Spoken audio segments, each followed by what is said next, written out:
મનપાની ગંભીર બેદરકારી સામે આવી છે। બેક્ટેરિયાવાળું દૂષિત પાણી વિતરણ કરાયાનો ખુલાસો થયો છે।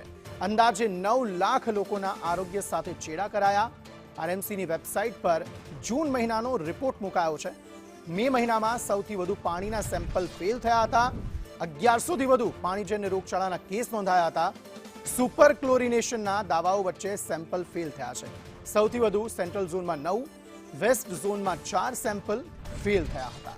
સંકિત વાત કરવામાં આવે તો રાજકોટ મહાનગરપાલિકા છે તે દાવા કરી રહી છે કે પીવા માટેનું શુદ્ધ પાણી છે તે આપવામાં આવી રહ્યું છે। હું તમને સીધા જ દ્રશ્યો બતાવીશ કે દુર્ગંધયુક્ત જે પાણી છે તે બેક્ટેરિયા વાળું પાણી છે તે આપવામાં આવે છે। સ્થાનિકો છે તે દૂષિત પાણીના લીધે પરેશાન છે અને કોર્પોરેશન પોતાના આંકડા છે તે પણ છુપાવી રહી છે। ત્યારે મહિલાઓ છે, આપણે તેના સાથે પણ વાત કરીશું। બેન, કેવું પાણી આવે છે? ડોરું પાણી આવે છે, હાવ સંડાસની વાસ જેવું। હાવ કેવી તકલીફ પડે બેન? નથી ગમતા, બધા હે ને જમતાય નથી હાવ પાણી એવી આવે છે, ઉલટી થયા રાખે બધા આખા ઘરમાં। બેન, કેટલા સમયથી એવું પાણી આવે છે અને કેટલી 15 દિવસથી આવે છે આ પાણી। ચોક્કસ મારી સાથે અન્ય લોકો પણ છે, આપણે તેના વાત કરીશું। આ તમારો કયો વિસ્તાર છે ને કેટલા સમયથી દૂષિત પાણી આવે છે? આ છે ખોડિયારનગર શેરી નંબર 15 અને વોર્ડ નંબર 13 છે। અવારનવાર રજૂઆત કરી, આની પહેલાંય કરી, ત્યારે થોડાક દિવસ શુદ્ધ આપ્યું, પાછું દુર્ગંધ અને વાસવાળું પાણી આવે છે। કોઈ આરએમસીમાં કોઈ અધિકારીને કહી છે કે થઈ જશે, કોઈ જવાબ દેતા નથી। આ સ્લમ વિસ્તાર છે, આમાં કોઈ અધિકારીને ક્યાંય આમાં કામ કરવામાં રસ જ નથી। કોઈક મોકલે છે પણ થતું નથી કામ।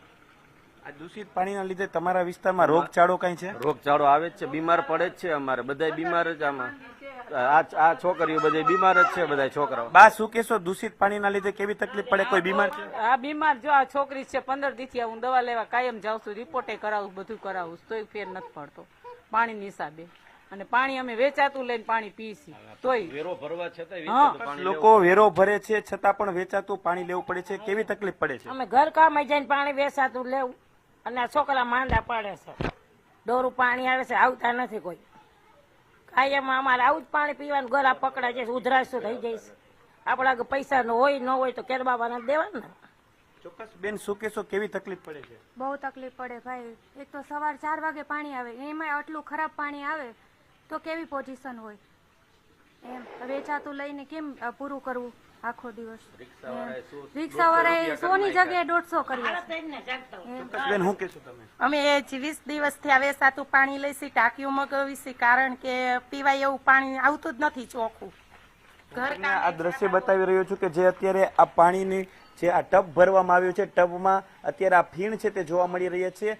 આ ખોડિયારપરા શેરી નંબર 15 ના વિસ્તારના હું તમને આ દ્રશ્ય બતાવી રહ્યો છું કે છેલ્લા 2 મહિનાથી આ વિસ્તારમાં